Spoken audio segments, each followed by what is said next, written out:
মুসলমান বাবাজি খুব মনোযোগ দিয়ে শুনবেন। ওই সময়ের নবী ছিলেন হযরত ঈসা আলাইহিস সালাম। জোরে বলেন কে?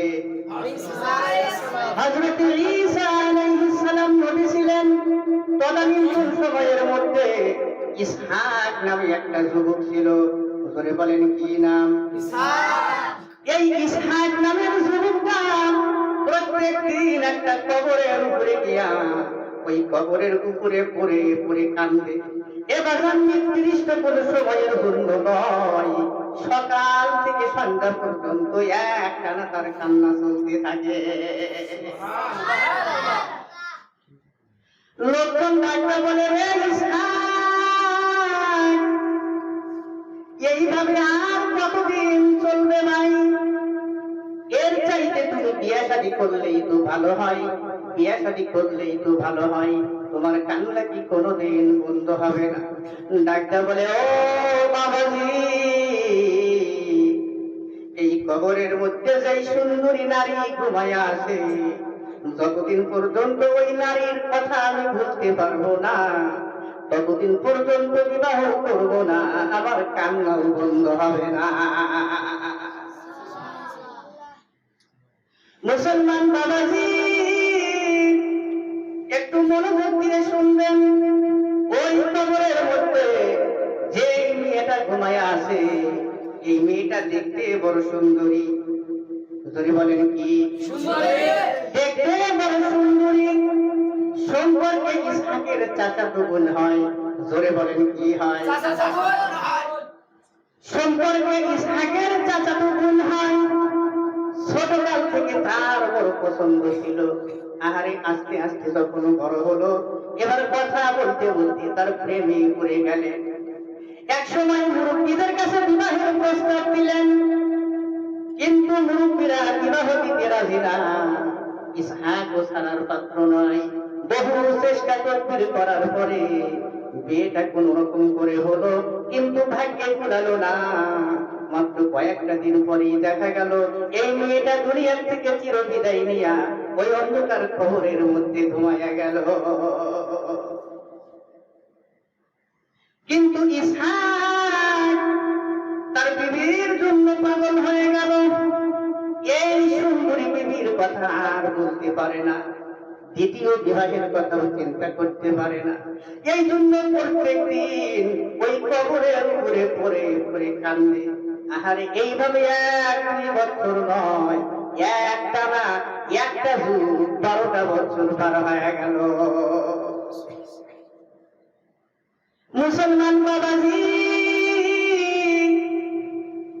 এই 12টা বছর পরে একদিন ইসহাক কবরের উপরে পড়ে পড়ে আসমানের দিকে তাকাইয়া বড় করুণা করে কাঁদতেছিলে। ও আসমান জমিনের মালিক,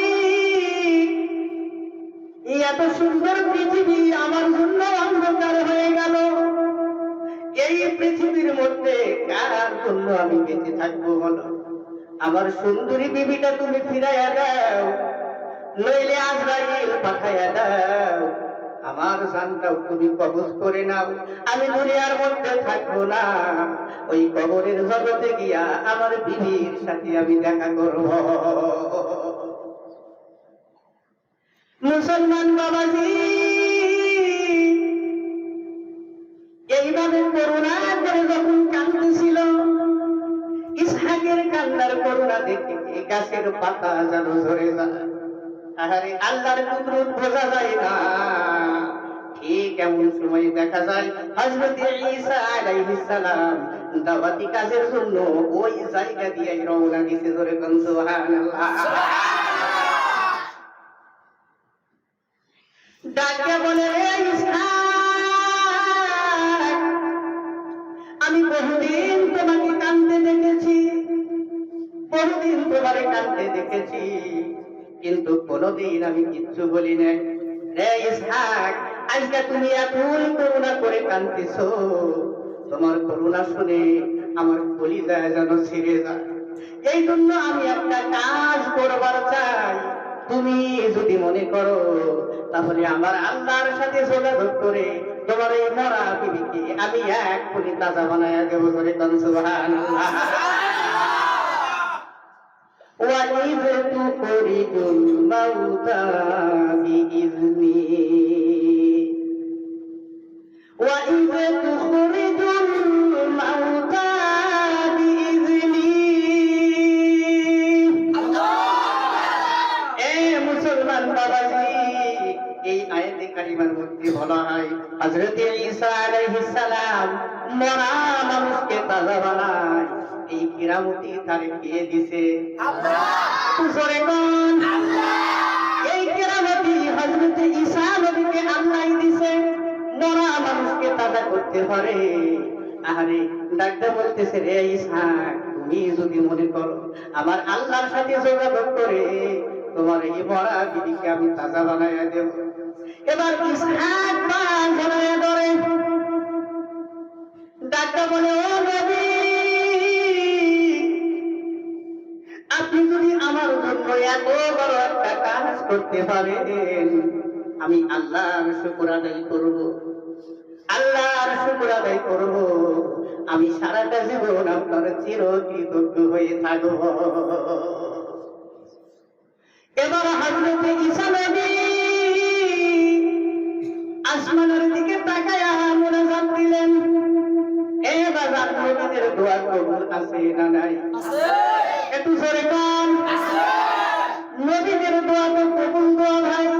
হযরত ঈসা আলাইহিস সালাম আসমানের দিকে তাকায়া আল্লাহর সাথে যোগাযোগ করে, আর কবরের দিকে তাকায়া বলে, কুম ইয়া সাহিবাল কবরি বিইজনিল্লাহ, কুম ইয়া সাহিবাল কবরি বিইজনিল্লাহ। এ মুসলমান বাবাজি, হযরত ঈসা আলাইহিস সালাম আল্লাহর কাছে মুনাজাত দিলেন, দোয়া কবুল হয়ে গেল। এক মুহূর্ত দেরি হলো না, ডাক দেওয়ার সাথে সাথে ওই 12 বছর আগের কবরের ভিতর থেকে ইসহাকের বিবি নতুন বইয়ের মতো হাসতে হাসতে বের হলেন। জোরে কোন সুবহানাল্লাহ। এবার ডাকটা বলে, স্বামী চলেন যাই।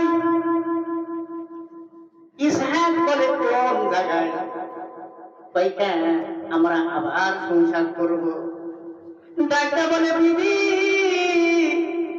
12টা বছর পর্যন্ত আমি ঘুমাই নাই, তোমার সঙ্গে এই কবরের উপরে কাঁদতে কাঁদতে 12টা বছর আমি পার করে দিলাম, একটা দিনও আমি ঘুমাই নাই রে বিবি। আমার চোখের মধ্যে ঘুম দিয়ে পুরো হয়ে গেছে।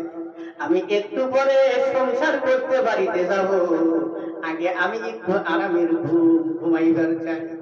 বিবি বলে, স্বামী গো, এইটা আবার কোন পাগলামি কথা? এই জায়গায় আপনি ঘুমাবার চান, এখানে বালিশ পাবেন কোথায়? ডাক্তার বলে, বিবি বালিশের কোনো প্রয়োজন নাই, তোমার কোল যদি আমার জন্য বিছায়া দাও, তোমার কোলের মধ্যে মাথা দিয়া আমি একটু আনন্দে ঘুমাইয়া যাবার চাই। বিবি বলে, ঠিক আছে, আমি রাজি। যেই বলল ঠিক আছে আমি রাজি, এবার ইসহাক ওই বিবির কোলের মধ্যে মাথা দিয়া একটু আরামে ঘুমাইয়ে পড়লেন, একটু আরামে ঘুমিয়ে পড়লেন। এমন সময় দেখা যায় কোন জায়গা থেকে এক রাজপুত্র, চেহারা বড় সুন্দর, ধরে বলেন কি চেহারা বড় সুন্দর, কোন জায়গা থেকে এক রাজপুত্র দেখতে বড় সুন্দর। এই বাজার রাজপুত্র চেহারা ভালো না খারাপ? ভালো। দেখতে বড় সুন্দর, আল্লাহর কুদরত বোঝা যায় না। কোন জায়গা থেকে এক রাজপুত্র চেহারা বড় সুন্দর, একটা সুন্দর ঘোড়ার উপরে সওয়ার হইয়া ঠিক ওখান দিয়েই রওনা দিছে। এবার মেয়েটার নজরের মধ্যে পড়ে যায়। এত সুন্দর যুবক দেখার পরে মেয়েটা এবার ওই দিকে তাকায়া মেয়েটাই আগে আগে মুস্কি হাসি দেয়। নাউজুবিল্লাহ। এবার সুন্দর যুবক যদি পাওয়া যায় তাহলে মেয়েরা কিন্তু এক পাও আগেই থই, ঠিক না ভাই? সুন্দর কোন যুবক যদি পাওয়া যায় তাহলে মেয়েরা কিন্তু তার জন্য এক পাও আগেই থই। এবার এইবার মেয়েটা যখন যুবকের দিকে তাকায়া মুস্কি মুস্কি হাসে, এবার যুবক সেই দিকে তাকায়া দেখতেছে অকল্পনীয় অনিন্দ সুন্দরী জান্নাতের হুরি যেন সেখানে বসে আছে।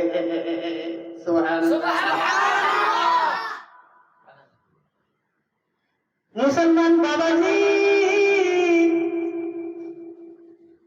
এবার যুবক তাকাইছে যুবকের দিকে, যুবতীও তাকাই যুবকের দিকে, যুবক তাকাইছে যুবতীর দিকে, যুবতীও তাকাইছে যুবকের দিকে, একবারে খাপে খাপ। একজন আরেকজনের দিকে যখন তাকায় আছে, এবার কল্পনার জগতের মধ্যে স্বপ্ন দেখতেছে, এরা যেন আর দুনিয়ার জগতের মধ্যে নাই, নতুন একটা প্রেমের সাগরের মধ্যে ডুবে গেছে। এ মুসলমান বাবাজি, একটু মনোযোগ দিয়ে শুনবেন, এই জন্যই তো নজরের হেফাজত করা দরকার, ঠিক না ঠিক? এই জন্যই তো নজরের হেফাজত করা দরকার। আমার আল্লাহ বলেন, কুল্লিল মুমিনিনা ইয়াগুদ্দু মিন আবসারিহিম ওয়া ইয়াহফাযু ফুরুজাহুম। কুল্লিল মুমিনিনা ইয়াগুদ্দু মিন আবসারিহিম ওয়া ইয়াহফাযু ফুরুজাহুম। এই আয়াতে কারিমার মধ্যে বলা হয় নজরকে স্বাধীনভাবে ছেড়ে দেওয়া যাবে না, নজরের হেফাজত করা দরকার। এবার নজরের হেফাজত তারাই করতে পারে যারা আমার আল্লাহকে ভয় করে মুমিন হয়ে যায়, জোরে কোন সুবহানাল্লাহ। কিন্তু আজকে আমরা অনেকেই নজরকে স্বাধীনভাবে ছেড়ে দিয়ে রাখছি। এই নজরের সামনে যা পড়তেছে সব দেখতেছে, যা পড়তেছে সব দেখতেছে। আহারে, নজরকে যারা স্বাধীনভাবে ছেড়ে দিয়ে রাখছে তাদের জন্য আমার নবী হাদিসে পাকের মধ্যে বলেন, মান মানাআ আইনাহু মিনাল হারাম মানা আল্লাহু তাআলা ইয়াউমাল কিয়ামাতি আইনাহু মিনান নার। মান মানাআ আইনাহু মিনাল হারাম মানা আল্লাহু তাআলা ইয়াউমাল কিয়ামাতি আইনাহু মিনান নার। এ মুসলমান বাবাজি, আজকে যারা নজরকে স্বাধীনভাবে ছেড়ে দিছে, এই নজরের সামনে যা কিছু করতেছে সব দেখতেছে, সব দেখতেছে।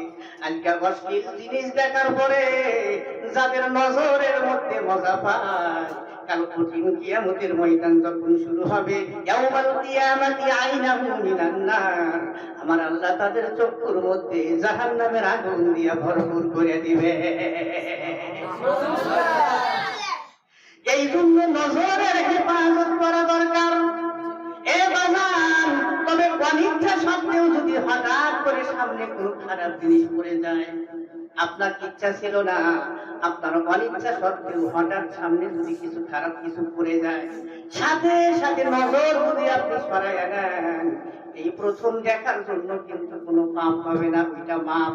সুবহানাল্লাহ, সুবহানাল্লাহ।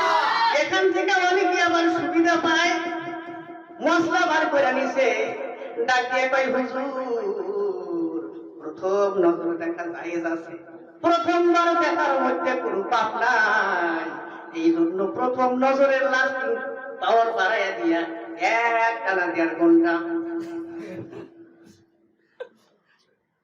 এ মুসলমান বাবাজি, আপনি প্রথম নজরের মধ্যে 1 টানা যদি 1.5 ঘন্টা কাটাইয়া দেন, এই চালাকি আমার আল্লাহ বোঝেন কি বোঝেন না? এই চালাকি আমার আল্লাহ ভালোই বোঝেন। সাহাবীরা প্রশ্ন করেন, নবীজি আমার যদি কোন রকমের ইচ্ছা না থাকে আর আমার চোখের সামনে যদি খারাপ কিছু পড়ে যায়, তাহলে এই দেখার জন্য কি পাপ হবে? নবী বলেন, সাহাবীরা রে, তোমার অনিচ্ছা সত্ত্বেও সামনে যদি কিছু পড়ে যায়, এক নজর দেখার সাথে সাথে নজর তুমি সরাইয়া নিবা, নজর তুমি সরাইয়া নিবা। এই প্রথম নজর তোমাদের জন্য মাপ সাহাবীরা রে, দ্বিতীয়বার নজর দেওয়া তোমাদের জন্য পাপ। মুসলমান বাবাজি, এইবার দুইজন দুজনের দিকে তাকায় আছে, মনে আসেনি? একটু জোরে বল। যুবক আর যুবতী একজন আরেকজনের দিকে চাতক পাখির মতো তাকায় আছে। এবার প্রেমের সাগরের মধ্যে ডুবে গেছে। এবার মেয়েটা ওই পুরুষের দিকে তাকায়া মনে মনে ভাবতেছে, এত সুন্দর একটা যুবক যখন পাওয়া গেছে, তাহলে ওই স্বামীর সাথে আর আমি সংসার করব না। এত সুন্দর মনের মতো যুবক যখন পাওয়া গেছে, তাহলে ওই স্বামীর সাথে আর আমি সংসার করব না। তার ভিতরে কমের পক্ষে দুইটা দোষ আছে। কয়টা? জোরে কোন? তার সাথে সংসার করব না, তার মধ্যে দুইটা দোষ আছে। প্রথম নাম্বার দোষ হলো তার চেহারা ভালো না, দেখতে শুনতে আমার পছন্দ হয় না। আর দ্বিতীয় নাম্বার হলো বড় কিপটা মানুষ, কোনো কিছু চাইলেও তো দিবারও চায় না। এখান থেকে আমি আমার মাদের জন্য বলতে চাই, ও মা একটু মনোযোগ দিয়ে শুনবেন। আপনার স্বামীর চেহারা যদি একটু খারাপ হয়, মারে ওই খারাপ চেহারার দিকে আপনি তাকাবেন না, ওই খারাপ চেহারার দিকে আপনি তাকাবেন না, ওই কথা কখনো মনের মধ্যে আপনি আনবেন না। স্বামীর চেহারা সুন্দর নয় বলে মন খারাপ করে বসে থাকবেন না। চিন্তা করে দেখবেন গো মা, আমার আল্লাহ যদি ইচ্ছা করতেন ওই স্বামীর চেহারাটাই সুন্দর বানায়া আপনার চেহারাটাই কালো কুচ্ছিত বানাতে পারতেন। এই জন্য বলতে চাই মা, নিজের চেহারার অহংকার করে স্বামীর দিকে ছোট নজরে তাকালেন না। নিজের চেহারাটা সুন্দর বলে স্বামীর সাথে আপনি কখনো খারাপ ব্যবহার করেন না। ও মা, একটা বার কি মনের মধ্যে ভয় হয় না? একটু কবরস্থানের দিকে তাকাইয়া দেখবেন, আপনার চাইতে বহু সুন্দরী হাজার হাজার নারীর দেহ ওই কবরের মাটির সাথে মিশে গেছে।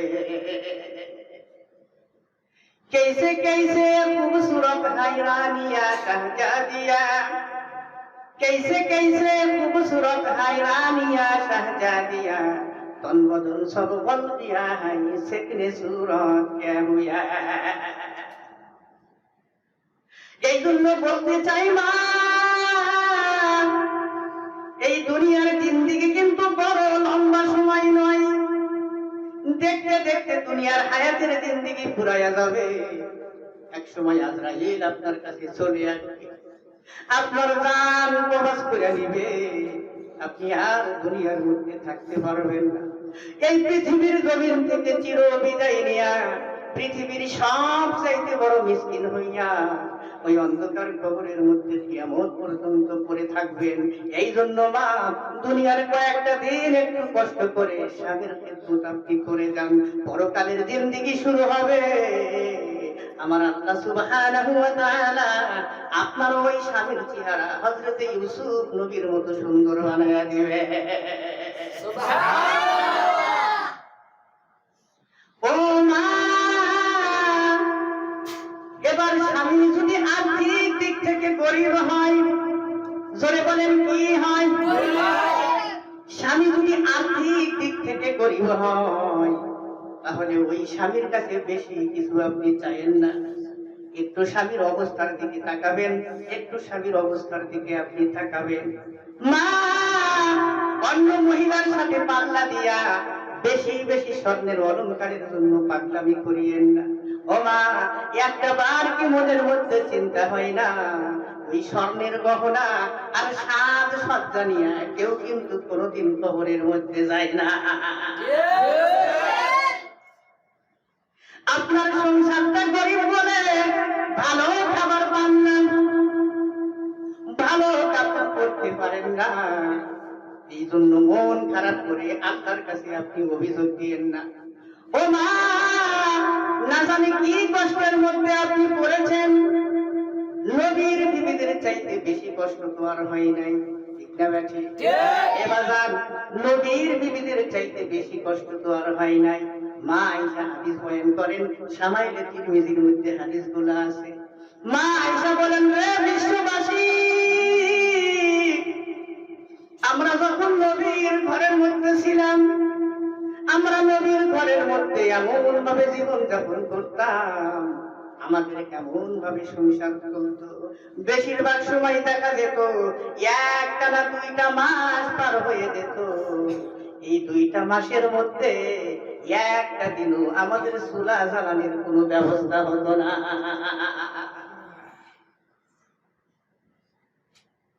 সাহাবীরা প্রশ্ন করেন, মা,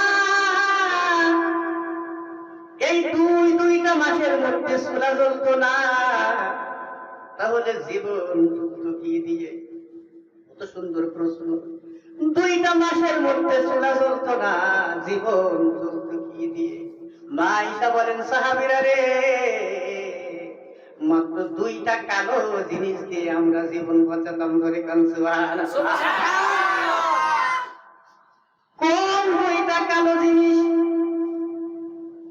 ভাই, প্রথম নাম্বার হলো খেজুর, আর দ্বিতীয় নাম্বার হলো পানি।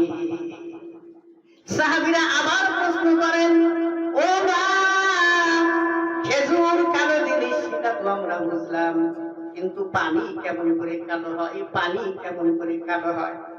ডাক্তার বলে, সাহাবীরা রে, তোমরা বুঝি বুঝলা না। ওই খেজুর গুলিও আমরা পর্যাপ্ত পরিমাণ পাইতাম না।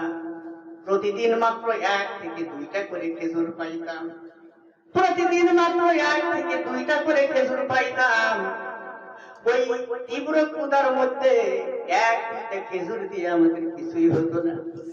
শারীরিক দিক থেকে এতই দুর্বল থাকতাম রে সাহাবীরা, আমাদের চোখের নজর দিয়া পরিষ্কার কিছু আমরা দেখতে পাইতাম না। আহারে, এত ক্ষুধা নিয়া 1-2টা খেজুর খাওয়ার পরে ওই পানির গ্লাসটা যখন সামনে দিতাম, দুর্বলতার কারণে পানিগুলাও কালোই মনে হতো। জোরে কোন সুবহানাল্লাহ। ও মা, নবীর বিবিরাও তো মানুষই ছিলেন। এত কষ্টের মধ্যে যখন জীবন চলতেছিল, এই খবরটা মা আয়েশার বাবা হযরত আবু বকর সিদ্দিক রাদিয়াল্লাহু আনহু শুনতে পারলেন। কোন মেয়ের এমন কষ্টের খবর যদি বাবা শোনে, ওই বাবা কি সহ্য করতে পারে? একটু জোরে বল। হযরত আবু বকর এই খবর যখন শুনতে পারলেন, নবীর ঘরের মধ্যে মা আয়েশা এত কষ্ট করতেছেন, এবার হযরত আবু বকর বাজার থেকে একটা ছাগলের পা কিনলেন। জোরে বলেন, কি? ছাগলের পা। ছাগলের একটা পা কিনলেন। এই পাটা যখন মা আয়েশার হাতের মধ্যে জমা দিতে যায়, ওই সময় ছিল রাতের বেলা। জোরে বলেন, কোন বেলা? রাতের বেলা। এ বাজার রাতের বেলা, অন্ধকারের ভিতর দিয়া হযরত আবু বকর সিদ্দিক রাদিয়াল্লাহু আনহু এই ছাগলের পাটা হযরত আয়েশার হাতের মধ্যে জমা দিছে। আহারে, বহুদিনের ক্ষুধার্ত মানুষ এই ছাগলের পা পাওয়ার পরে বড়ই খুশি হইয়া অন্ধকারের ভিতরই কাটতে শুরু করলেন। অন্ধকারের মধ্যেই যখন এই পা কাটতে শুরু করলেন, হযরত আবু বকর ডাকতে বলে, মা, অন্ধকারের মধ্যে তুই গোশত কাটিস না মা, অন্ধকারের মধ্যে গোশত কাটিস না মা, তোর হাত কেটে যাবে, তোর হাত কেটে যাবে। এ মা, তোর ঘরের মধ্যে কি বাতির কোনো ব্যবস্থা নাই? একটু বাতি জ্বালায়া তারপরে গোশত গুলি বানা। মা আয়েশা বলে, বাবাজি, আমাদের ঘরের মধ্যে বাতি ঠিকই আছে, কিন্তু বাতি জ্বালানোর মতো কোনো তেল আমাদের ঘরে না।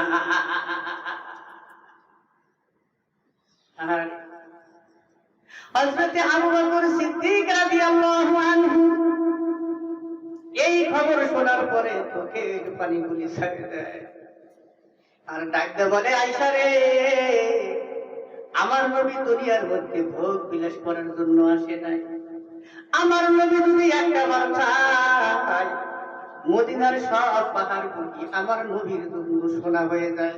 সুবহানাল্লাহ সুবহানাল্লাহ। আমার নবী যদি একবার চায় মদিনার পাহাড় গুলি আমার নবীর জন্য সোনা হয়, কিন্তু আমার নবী তা চান না। আমার নবী দারিদ্রতাকে পছন্দ করেন। আয়েশা রে, নবী আমার দারিদ্রতাকে পছন্দ করেন। এই জন্য নবীর ঘরের মধ্যে যতদিন থাকবা এই কষ্টই কিন্তু ভোগ করতে হবে। এই জন্য কি তোমাদের কোনো মন খারাপ? এই জন্যই কি মন খারাপ? একটু পরীক্ষা করার জন্য বলছে। মা আয়েশা বলে, বাবাজি এই জন্য আপনার কোনো চিন্তা করা লাগবে না, আমি মনের দিক থেকে কোনো দুঃখিত নয়। ও বাবা, আপনি একটা খবর শোনেন, আমরা নিজেরাও দুনিয়ার সুখ শান্তি বাদ দিয়ে দিছি। সুবহানাল্লাহ সুবহানাল্লাহ। আমরা নিজেরাও দুনিয়ার সুখ শান্তি বাদ দিয়ে দিছি। দুনিয়ার কয়েকটা দিন একটু কষ্ট করে যাব, আখিরাতের বাড়িতে আমরা চিরস্থায়ী সুখী হবার চাই। ধরে কোন সুবহানাল্লাহ। এই জন্য বলতে চাই মা, ওই রকম কষ্ট তো আপনাদের হয় নাই। এই জন্য দুনিয়ার কয়েকটা দিন একটু কষ্ট করে সংসারটা করে যান। আমলের জিন্দিগি নিয়ে যদি কবরের মধ্যে যান, পরকালের জিন্দিগি শুরু হবে। আর আপনাকে আল্লাহ গরিব রাখবে না, আপনাকে জান্নাতের মধ্যে নিয়ে স্বর্ণের বালা খানা দিয়ে খুশি করবেন। ধরে কোন সুবহানাল্লাহ। এবার আমি স্বামীদেরকে কিছু বলতে চাই। ভাইরা, আপনারাও বেশি বেশি কিপটামি করবেন না। বিবিদের খরগোশগুলি ঠিক মতো আদায় করতে থাকবেন। বিবিদেরকে কোনো দিক থেকে কষ্ট দেওয়ার চেষ্টা করবেন না। বিবিদের সাথে ভালো ব্যবহার করা কার আদেশ? আল্লাহ। জোরে বল আল্লাহ। এই জন্যই তো আমার আল্লাহ বলেন, ওয়াশিরুহুন্না বিল মারুফ ওয়াশিরুহুন্না বিল মারুফ। এই আয়াতে কারিমার মধ্যে বলা হয়, দুনিয়ার স্বামী জাতিদেরকে আমার আল্লাহ ডাক দিয়ে বলেন, রে দুনিয়ার স্বামীরা, তোমরা নারীদের সাথে দাসীর মতো ব্যবহার করো না। ধরে বলেন কিসের মতো? তোমরা নারীদের সাথে দাসীর মতো ব্যবহার করো না। তোমরা তাদের সাথে সব ব্যবহার করবে, আর কথা যখন বলবে মজা করে মুস্কি হেসে হেসে কথা বলবে। ধরে কোন সুবহানাল্লাহ। এই জন্য বলতে চাই ভাই, মেয়েরা যদি কোনো সময় আপনার কাছে কিছু চায়, এইটার জন্য মন খারাপ করবেন না ভাই, এটার জন্য মন খারাপ করবেন না। আপনি চাওয়ার সাথে সাথেই যদি না করেন, তাহলে তো নারীদের মন খারাপ হবে, সংসারের সুখ শান্তি সব কিছু তছনছ হয়ে যাবে। ঠিক না ভাই? এই জন্য নারীরা যদি কোনো সময় আপনার কাছে কিছু চায়, এটার জন্য আপনি কোনো রাগারাগি করবেন না ভাই। তবে আর্থিক অবস্থা যদি খারাপ হয়, আর্থিক অবস্থা যদি খারাপ হয়, আপনি দিতে যদি নাও পারেন, এটার জন্য কোনো ঝগড়াঝাটি করবেন না। এটার জন্য কোনো ঝগড়াঝাটি করবেন না। নারীদের নরম মনকে কিন্তু কথার পেছে ফেলাইয়াও খুশি করা যায়। অনেকেই চিন্তা করতেছে, হুজুর ওইটাই তো দরকার, কথার পেছে ফেলাইয়া যদি খুশি করা যায়, ওইটাই তো দরকার। তাহলে ভালো করে শোনেন, 3 জায়গায় মিথ্যা কথা বলা আবার আল্লাহ সুখী বানাইয়া দিছে। সুবহানাল্লাহ সুবহানাল্লাহ। কয় জায়গায়? 3 জায়গায় মিথ্যা কথা বলা আবার আল্লাহ সুখী বানাইয়া দিছে। তার প্রথম নাম্বার হলো, বইয়ের কাছে মিথ্যা কথা বলা যাবে। নবী বলেন, সাহাবীরা রে, নারীদের সাথে সব ব্যাপারে পরামর্শ করা যাবে, কিন্তু একান্ত গোপন কথা বলা যাবে না। নারীদের সাথে সব ব্যাপারে পরামর্শ করা যাবে, কিন্তু একান্ত গোপন কথা বলা যাবে না। কারণ সম্পর্কটা সবসময় ভালো যায় না, এক সময় গন্ডগোল হবে। ভিতরে যা আছে সব উঠরাইয়া দিয়া তোমাকে জেলখানার প্রহরী বানাইয়া দিবে। এই জন্য চিন্তার কোনো কারণ নাই। এই জন্য বইয়ের কাছে কিছু 70 বলা জায়েজ আছে। এই জন্য স্বামীদের জন্য চিন্তার কোনো কারণ নাই ভাই। আপনার কাছে যখনই কোনো কিছু চাবে আপনি দেওয়ার জন্য চেষ্টা করবেন, কিন্তু যদি না পারেন মন খারাপ করবেন না ভাই। চাওয়ার সাথে সাথে খুশি মনে আপনি রাজি হবেন। যদি বলে এইবার ঈদে আমাকে সুন্দর একটা হার বানিয়ে দেওয়া লাগবে, হ্যাঁ দেব। সুন্দর করে একটা বাড়ি করা লাগবে, হ্যাঁ করবো। এবার যত কিছু চাবে একটু খুশির জন্য খালি হ্যাঁ হ্যাঁ মেনে যাবেন। জীবনে একটাও যদি না দেন এই মিথ্যার জন্য আল্লাহ আপনাকে আসামি বানাবে না। জোরে কোন সুবহানাল্লাহ। মুসলমান বাবাজি, এবার যুবক আর যুবতী একজন আরেকজনের দিকে তাকায় আছে, মনে আছে? একজন আরেকজনের দিকে চাতক পাখির মতো তাকায় আছে। আর মেয়েটা মনে মনে চিন্তা করতেছে, এত সুন্দর একটা যুবক যখন পাওয়া গেছে, ওই স্বামীর সাথে আর আমি সংসার করবো না, আর সংসার করবো না। এমন সময় দেখা যায় যুবক প্রশ্ন করতেছে, রে সুন্দরী, তোমার কোলের মধ্যে ওইটাকে, তোমার কোলের মধ্যে ওইটাকে। ডাক্তার বলে, রে যুবক, এইটা তোমার এক্ষুনি জানার কোনো দরকার নাই, এক্ষুনি জানার কোনো দরকার নাই। আমাকে তোমার যদি পছন্দ হয় তাহলে এক্ষুনি ঘোড়ার উপরে উঠায়া নাও, এক্ষুনি আমরা এখান থেকে চলে যাব। বাকি কথাগুলি গোপন জায়গার মধ্যে হবে। ধরে কন্যা রসুবিল্লাহ।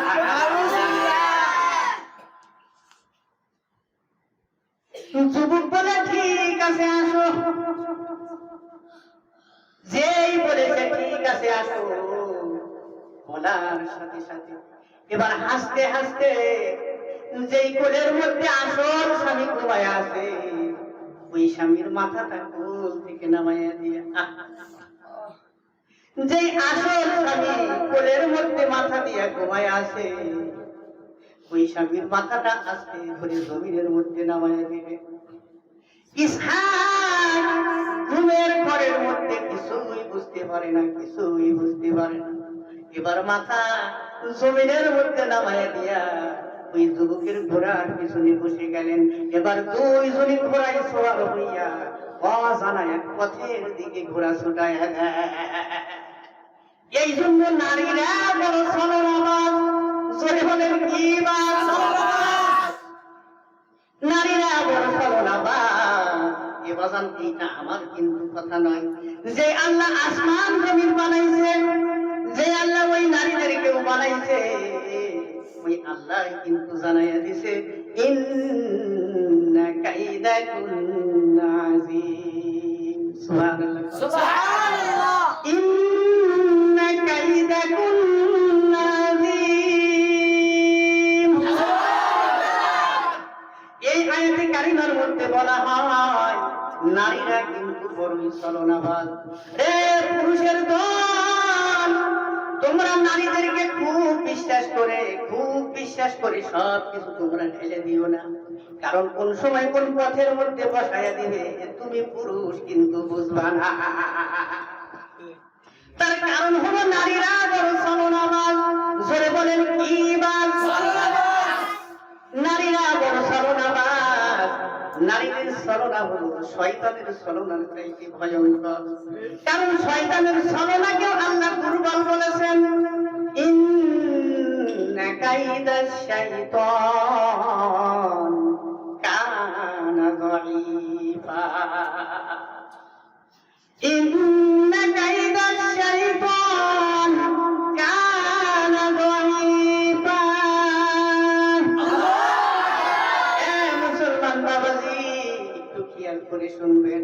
এই আয়াতে কারিমার মধ্যে বলা হয় নারীরা এতই ছলনাবাজ, শয়তানের ছলনা হলো দুর্বল। আমার আল্লাহ বলেন শয়তানের ছলনার চাইতে নারীদের ছলনা হাজার হাজার গুণে কঠিন। মুসলমান বাবাজি, এই ধরনের ছলনাবাজ কিছু নারী আছে না নাই? দাঁড়িয়ে আছে ভাই, মাত্র কয়েকটা দিন একটু বাঁকা হাসি দিয়া যুবকদেরকে পাগল বানায়, কয়েকটা দিন একটু বাঁকা হাসি দিয়া যুবকদেরকে পাগল বানায়, এরপরে ছেঁকা দিয়া বন্যের হাত ধরে চলে যায়।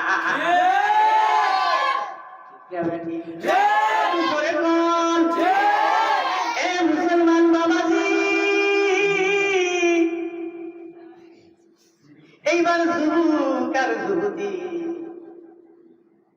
ঘোড়া কিন্তু শোনাইয়া দিছে, মনে আছে মুসলমান বাবাজি?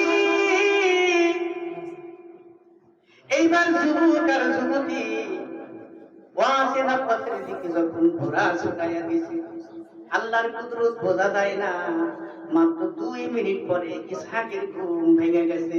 সুবহানাল্লাহ, সুবহানাল্লাহ। মাত্র 2 মিনিট পরে যখন ইসহাকের ঘুম ভেঙে যায়, এবার তাকায় দেখতেছে বউ কি আর আছে ভাই? না।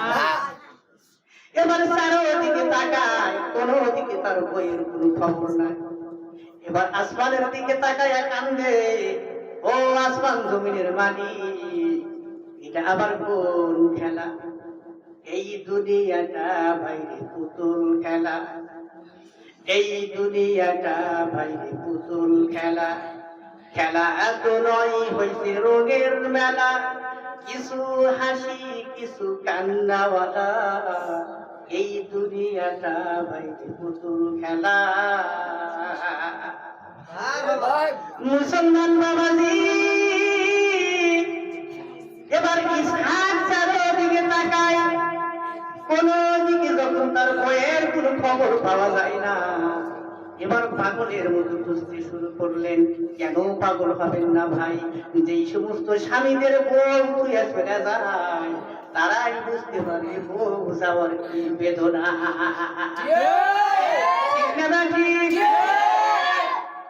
তবে তারা বুঝবেন না, তারা বুঝবেন না, ওই সমস্ত স্বামীরা কিছুই বুঝবেন না, যেই সমস্ত স্বামীরা নিজেরাই বইয়ের জ্বালার মধ্যে আছে, নিজেরাই বইয়ের জ্বালার মধ্যে আছে, অনেক সময় কুলাইতে না পেরে ওই স্বামীরাই বউ ধুইয়া পলায়। আছে না নাই? এই তো কয়েকদিন আগে একজন আমার কাছে এসে কাঁদতেছে আর অভিযোগ দেয়, কই হুজুর এই দেখেন আমার দাড়ি উপড়ায় দিছে, দাড়ি উপড়ায়। আমি বললাম তোমার মেশিন পাতি বুঝি নষ্ট হয়ে গেছে, এখন কাঁদতে কি আর লাভ আছে? তুমি বইরা যাও, তোমার কামনা দেখে। এ বাবাজি, এই ধরনের কিছু পড়া নারী আছে না নাই? আছে। এমন কতগুলা পথ মেজাজি নারী আছে ভাই, যারা স্বামীদেরকে তুলে আসার মাইবার চায়। আছে না নাই? এ বাবাজি, এমন কতগুলা নারী আছে যাদের সাথে কথা বলার কোনো বুদ্ধি নাই, এতই করা মেজাজি। স্বামী যদি কোনো সময় খবর নেয়, এই শেফালি বাড়িতে বাজার আছে নাকি, এখন রান্না হবে কি দিয়া, ধমক দিয়ে সোনা দিয়া, সোনা দিয়া ভাত রান্না যায়।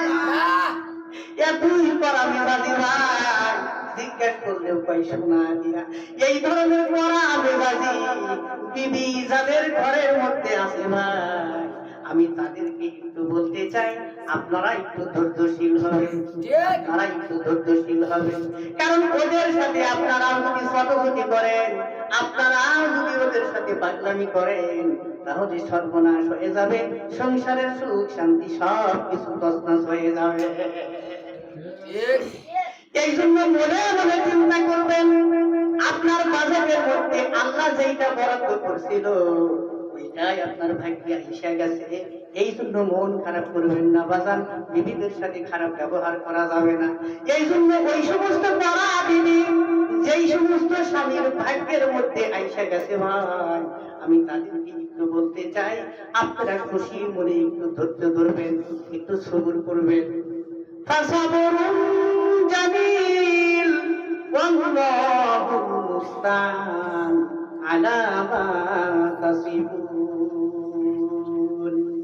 ফাসাবরুন জামিল ওয়াল্লাহুল মুস্তাআন আলা মা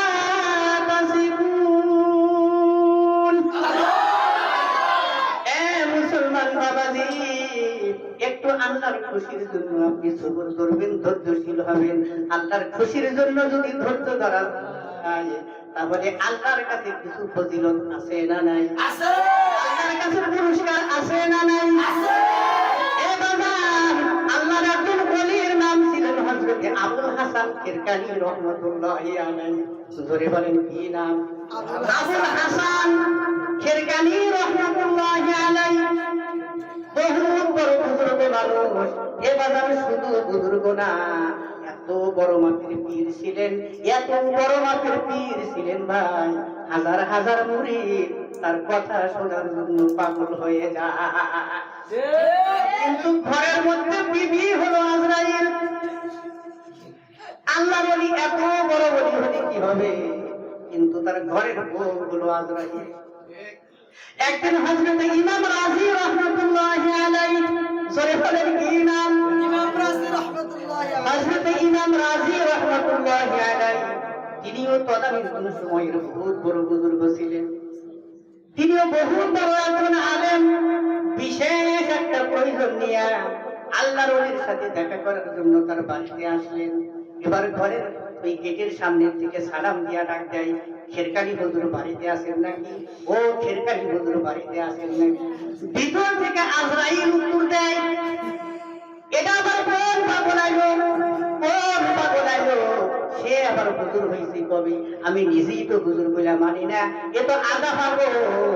তার মানে এক পাগলের কাছে দুনিয়ার সব পাগলের ভিড়। ইমাম রাজি শুনে শুনকে উঠছে, মনে মনে চিন্তা করতেছে, ও আল্লাহ, এই নারী তো মনে হয় আমার হুজুরের বিবি আজরাইল।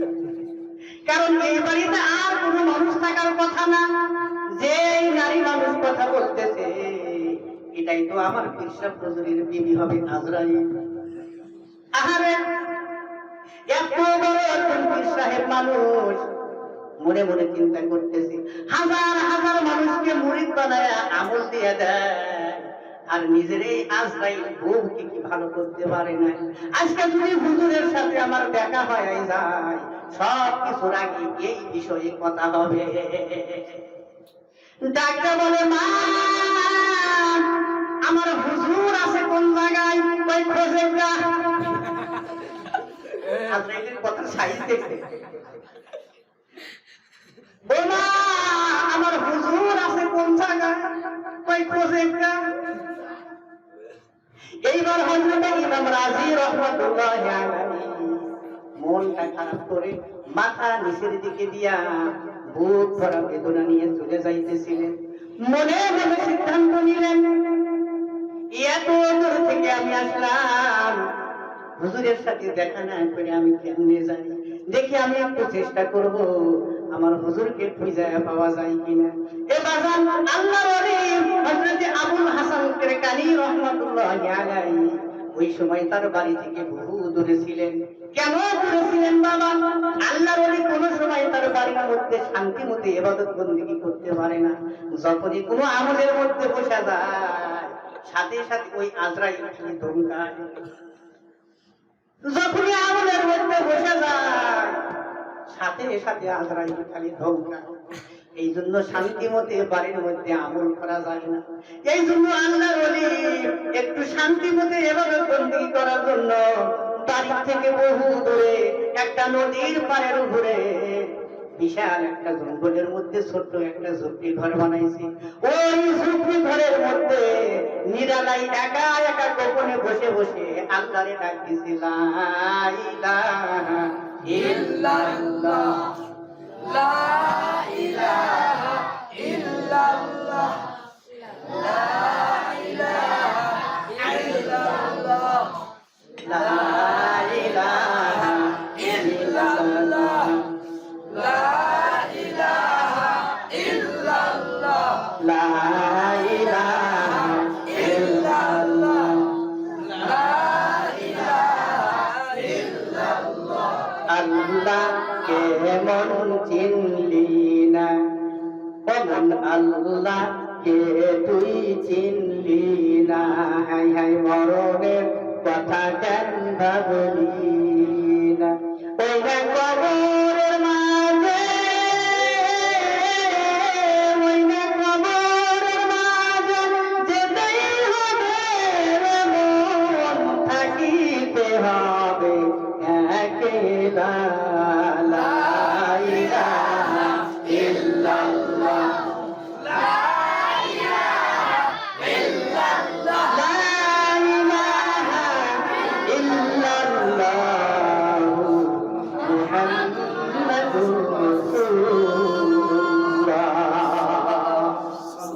সাল্লাল্লাহু আলাইহি ওয়াসাল্লাম।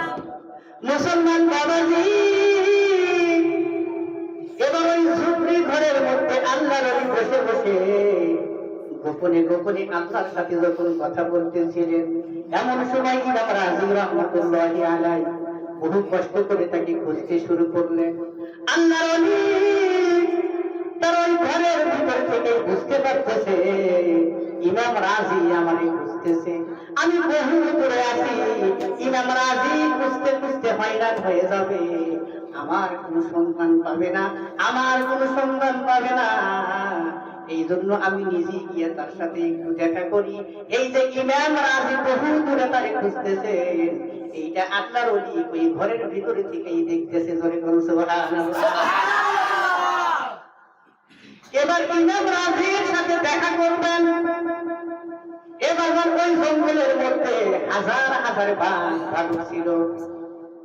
একটা বাঘের দিকে হাতের আঙ্গুল দিয়ে ইশারা করলেন, সাথে সাথে দেখা গেল ওই বাঘ কাছে এসে ঘোড়ার মতো দাঁড়ায় গেল। জোরে বলুন সুবহানাল্লাহ।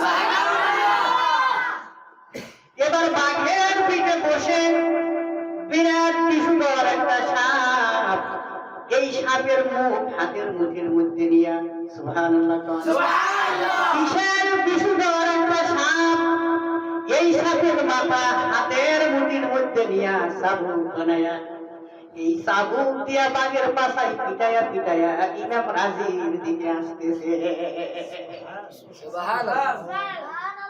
এবার বহুদূর থেকে ইমাম রাজি রাহমাতুল্লাহি আলাইহি দেখতেছেন, ওরে সর্বনাশ, যে বাঘ মানুষকে খায়া ফেলায় ওই বাঘের পিঠে ঘোড়ার মতো বসে গেছে, বিশাল একটা সাপ দিয়ে চাবুক বানায়া যে মানুষ এইভাবে আমার দিকে আসতেছে।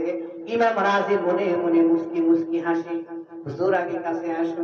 তার ভিতরে একটা প্রশ্ন জাগে, ও হুজুর, বাঘ পর্যন্ত আপনার কথা শোনে, বাঘ তার পিঠে আপনাকে বহন করে, সাপ পর্যন্ত আপনার চাবুক হয়, একটা বার আপনাকে কামড় দেয় না, আপনি এত কিছু করতে পারেন, নিজের ঘরের বউ আজরাইলকে কেন ভালো করতে পারেন না? মনে মনে এই প্রশ্ন বলতে বলতে হুজুর সামনে হাজির, ডাক্তার বলে, ও ইমাম রাজি,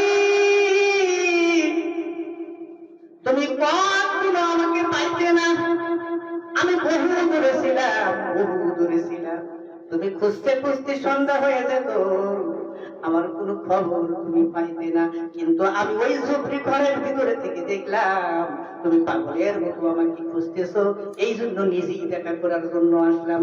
শুনে ইমাম রাজি চমকে যায়। ডাক্তার বলে, হুজুর, আপনি কত দূর থেকে এইটা কেমনে জানলেন? আমি যে আপনাকে বুঝতেছি, এইটা আল্লাহ ছাড়া আর দুনিয়ার কেউ জানে না, আপনি কেমনে জানলেন? আল্লাহর ওলি মুস্কি মুস্কি হাসে আর ডাকে বলে, রে ইমাম রাজি, শুধু এই খবর নয়, তোমার দিলের ভিতরে কোন প্রশ্ন ঘুরতেছে আমি তা পর্যন্ত জানি। ধরে বলুন সুবহানাল্লাহ। তাই নাকি হুজুর? তাহলে একটু বলেন তো দেখি, আমার মনের মধ্যে কোন প্রশ্ন ঘুরতেছে? ডাকতে বলে, ইমাম রাজি রে, তুমি আমার বাড়ি থেকে মন খারাপ করে যখন আসতেছিলে, ওখান থেকেই তোমার প্রশ্ন শুরু। আবার আমি যখন বাঘের পিঠে সওয়ার হইয়া সাপ দিয়ে চাবুক বানায়া এইভাবে যখন তোমার দিকে আসতেছিলাম, তখন তুমি মনে মনে চিন্তা করতেছো আমি এত কিছু করতে পারতেছি, কিন্তু আমার ঘরের বউ কেন ভালো করতে পারি না? ওই হুজুর, ওয়াল্লাহি আকসাম, আমি আল্লাহ নামের কসম করে বলি, আসলে আপনি ঠিকই বলেছেন, আমার ভিতরে এই প্রশ্ন। ডাক্তার বলে, রে ইমাম রাজি, তাহলে একটু ভালো করে শোনো, যত কেরামতি তুমি আমার হাতের মধ্যে দেখতেছো, এর একটাও কিন্তু আমার না, সব কেরামতি আমার বইয়ের। জোরে কোন সুবহানাল্লাহ। ওই সর্বনাশ, এইটা আবার ওই আজরাইলের কেমনে কেরামতি হয়? সে তো একটা আজরাইল, ঘোড়া বাঘ বানায়া বানায়া আপনি ব্যবহার করতেছেন, আর আপনার আজরাইলের কেরামতি কেমন করে হয়? ডাক্তার বলে, রে ইমাম রাজি, তুমি হয়তো মনে মনে ভাবতেছো এত বড় আল্লাহওয়ালা মানুষ, এত বড় একজন কৃষকের ঘরের মধ্যে এমন আজরাইল কেন থাকে? চেষ্টা করলেই তো ভালো হয়। যদি শেষ পর্যন্ত ভালো নাই হয়, তাহলে তালাক দিয়ে দিলেই তো হয়। ঠিক না ভাই? তাহলে তালাক দিয়ে দিলেই তো হয়।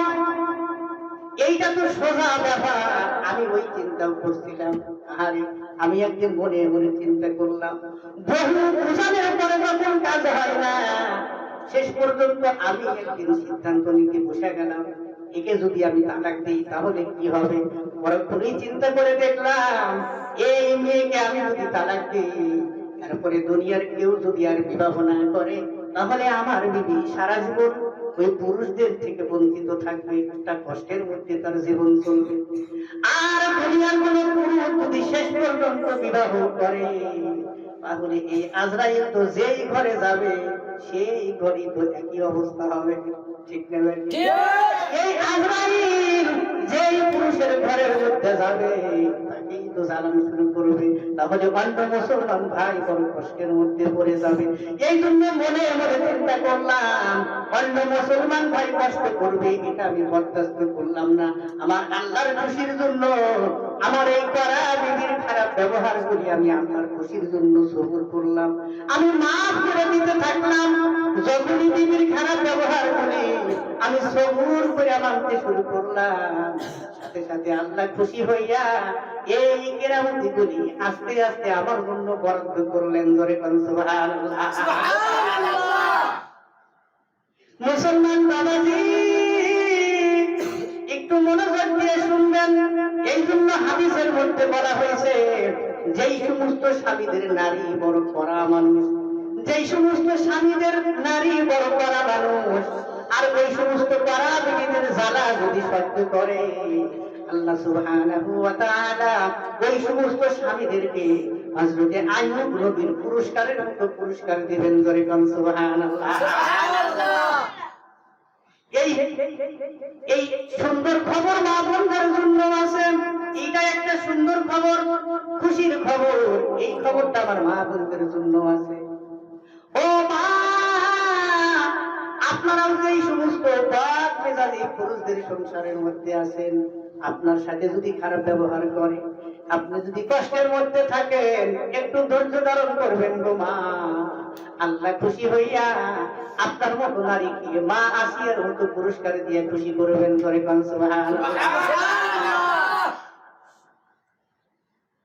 মুসলমান বাবাজি, এবার দুইজন কিন্তু ঘোড়া ছুটাইয়া দিছে, মনে আসেনি? ইসহাকের ঘুম যখন ভাঙা যায়, চারোদিকে তাকাইয়া দেখতেছে কোথাও তার বইয়ের খবর নাই, কোথাও বইয়ের খবর নাই। এবার পাগলের মতো খুঁজতে শুরু করলেন, পাগলের মতো খুঁজতে শুরু করলেন। আরে এই কবরস্থানের পাশে দিয়ে একটা বালির রাস্তা ছিল, ওই রাস্তার দিকে তাকাইয়া দেখতেছে একটু আগে একটা ঘোড়া চলার পায়ের ছাপ দেখা যায়। ধরে সুবহানাল্লাহ। ওই ঘোড়ার পায়ের ছাপ দেখে দেখে দৌড় মারলেন, পাগলের মতো দৌড়ায়। এ বাজার কোনো এক সময় কোনো একটা রাস্তার মোড়ের মধ্যে দেখা যায়, রাস্তার মোড়ের মধ্যে দেখা যায় ওই দুই আসামি সামনে পড়ে যায়। এবার ইসহাক ঘোড়ার লাগাম টেনে ধরছে, ডাক্তার বলে, এ রাজপুত্র, আমার বউ দিয়া যাও। এ যুবক, আমার বউ নিয়ে কনি যাও, আমার বউ দিয়ে যাও। এবার যুবক যুবতীর দিকে তাকায়া বলে, এই যুবতী আবার কি কয়? এবার যুবতী ইসহাকের দিকে তাকায়া বলে, এই পাগল, তাড়াতাড়ি ঘোড়ার লাগাম ছাড়িয়ে দাও। এ তোমার বউ, এ তোমার বউ, আমি তোমারে চিনি না, তুমি তাড়াতাড়ি ঘোড়ার লাগাম ছাড়িয়ে দাও।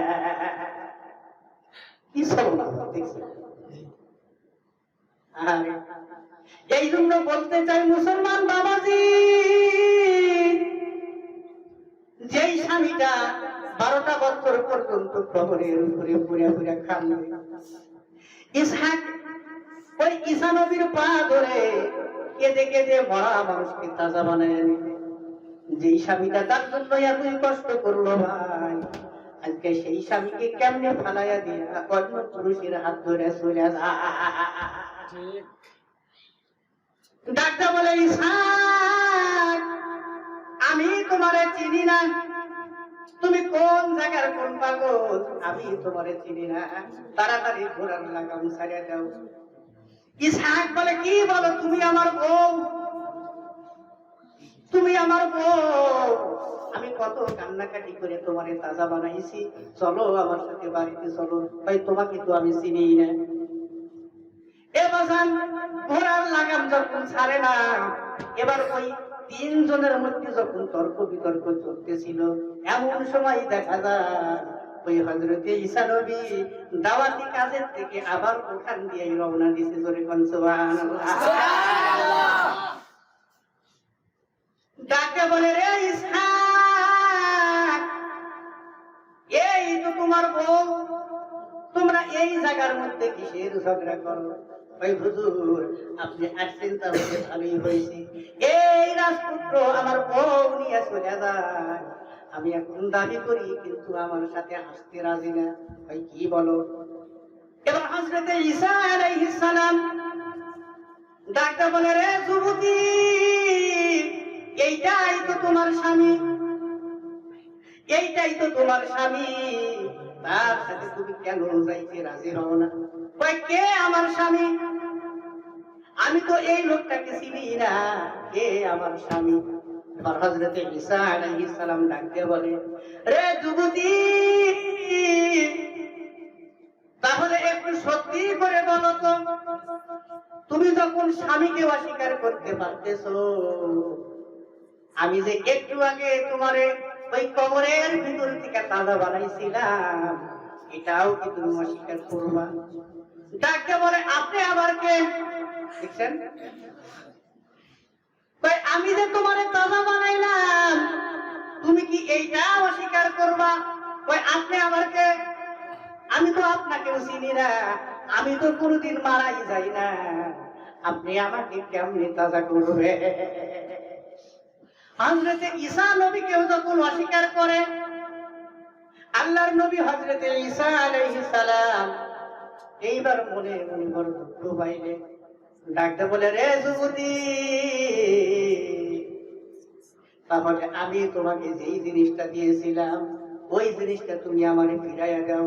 সুবহানাল্লাহ, সুবহানাল্লাহ। রে যুবতী, আমি তোমাকে যেই জিনিসটা দিয়েছিলাম ওই জিনিসটা তুমি আমারে ফেরত দাও। এবার আল্লাহর কুদরত বোঝা যায় না, বলার সাথে সাথে দেখা গেল মেয়েটা কলিজায় হাত দিয়ে বলে একটা চিৎকার দিয়া জমিনের মধ্যে পড়ে গেল, সাথে সাথে তার প্রাণ পাখিটা উড়ে গেল। এই জন্য মাদেরকে বলতে চাই, মা, বেশি সুখ চাওয়া কিন্তু ভালো না, বেশি সুখ চাওয়া কিন্তু ভালো না। মা, আগের স্বামী ফালাইয়া দিয়া নতুন সুখের স্বপ্ন যখন দেখলেন, ভাগ্যে কিন্তু কুলাই না, এইবার জনমের মতো মারা গেছে। জোরে কোন ঠিক না বেঠি? এই জন্য বলতে চাই, মা, যে অবস্থার মধ্যে আপনি আছেন, কয়েকটা দিন একটু ওইভাবে সংসার করতে থাকেন, বেশি বেশি কিন্তু সুখের আশা করা ঠিক না। আসেন একটু সামনের দিকে চলি, বাকি কথা বলে আমরা শুনি। প্রথমে একটু জিকির করেন, লা ইলাহা ইল্লাল্লাহ, লা